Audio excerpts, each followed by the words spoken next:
प्रसिद्ध कहानी है। एक बार मैं खुद के ऊपर बताता हूँ। एक बार मैं जा रहा था रास्ते में, मैं रास्ते में जा रहा था, सुनना बात को ध्यान से। तो धूप बहुत पड़ रही थी, बहुत बहुत तेज धूप। तो एक किनारे पर मैंने सोचा सड़क के किनारे एक पेड़ है, इसके नीचे रुक जाता हूँ। तो मैं सड़क के किनारे पेड़ के नीचे थोड़ी देर के लिए रुक गया। बहुत भीषण गर्मी, प्यास बहुत तेज लग रही है मुझको कि भैया कहीं से कोई पानी मिल जाए तो मतलब जीवन अमर हो जाए। सामने घर था किनारे पे, उसके पेड़ के उधर। मैंने कहा यार किसी के घर क्या जाना, इस तरह से पानी मांगे तो ठीक नहीं है। एकदम से खिड़की खुलती है सामने वाले घर की, मेरे सामने वाली, ऐसा नहीं है कुछ भी। तो खिड़की खुलती है, एक आदमी झांका उधर से, लड़की कोई नहीं झांकी। आदमी झांका, आदमी ने बोला कि भाई साहब पानी पियोगे? मैंने उससे कही हाँ भाई पानी पीना। तो जब उसने खिड़की बंद कर ली तो मेरे मन में पता क्या विचार आया? मेरे मन में विचार आया यार ये आदमी कोई देवता है, ये आदमी कोई देवता है कि मेरे मन में जो बात आई उसे पूरी करने के लिए ये एकदम से प्रकट हो गया। अब मैं पेड़ के नीचे खड़ा हूं, मुझे हो गए 5-10 मिनट। 5-10 मिनट तक कुछ भी नहीं होता, आता ही नहीं है। मुझे लगी यार मैं कहीं और पानी ढूंढ लेता। कितना खराब आदमी है, झूठ बोल के और गया है, झूठ बोल के चला गया। झूठ तो नहीं बोलना चाहिए था, और मैं रोक लिया। इतनी देर में कोई और पानी की व्यवस्था देखता। इतनी देर में आदमी आता हुआ मुझे दिख गया। उसने जग में लेकर के आया। बोला भाई साहब गर्मी बहुत पड़ रही थी तो मैंने सोचा यार क्या पानी पिलाना, सिकंजी ले जाता हूं। सिकंजी बना के ले आया। अब फिर से मेरे मन के एकदम विचार बदल गए। मैंने कहा यार ये सच में बहुत बढ़िया आदमी है, ये तो बेचारा, मैं तो इसे ऐसे ही गलत बोल रहा था।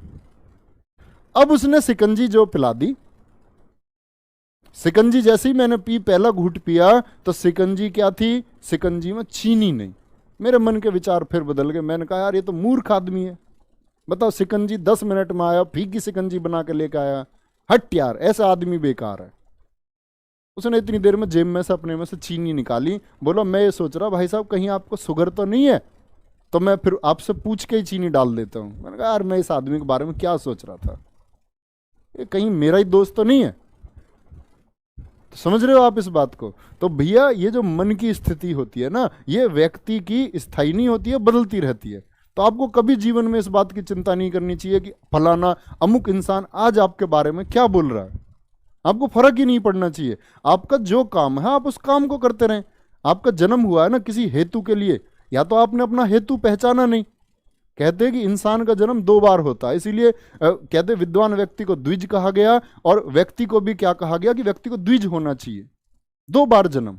एक बार जन्म आपका आपकी माँ की कोख से हुआ, और द्विज बोलते हैं अर्थात जब आपको ये ज्ञान हो जाए कि आप किस चीज के लिए जन्मे हैं, आपका हेतु क्या है। और जब व्यक्ति हेतु को प्राप्त कर लेता है ना, तो जीना फिर आसान हो जाता है। तो आप अपना हेतु चुने, उस मार्ग पर चलते रहे। लोग लेफ्ट राइट वाले क्या सोचते हैं किसी के बारे में, आपके बारे में, मेरे बारे में, किसी और के बारे में क्या सोचते हैं, उससे कुछ फर्क नहीं पड़ता। लोगों की थिंकिंग बदलती रहती है। आज ये जिसको अच्छा बताते हैं कल उसको बुरा बताते हैं। ये जिसको कल बुरा बता रहे थे वो इनके लिए आज देवता बन जाता है। जो आज देवता है वो कल इनके लिए सबसे बेकार हो जाता है। तो इनका स्थायित्व नहीं है। तो इनके बारे में इसीलिए कभी परेशान नहीं होना चाहिए। तो उम्मीद करूंगा आप लोगों के जीवन में ऐसे बहुत सारी चीजें आएंगी जो आपको ऐसे कुछ भी बोलेंगे, टॉन्ट कसेंगे, कोई 2-4 बात कहेगा, कोई कुछ कहेगा, आपको परेशान नहीं होना।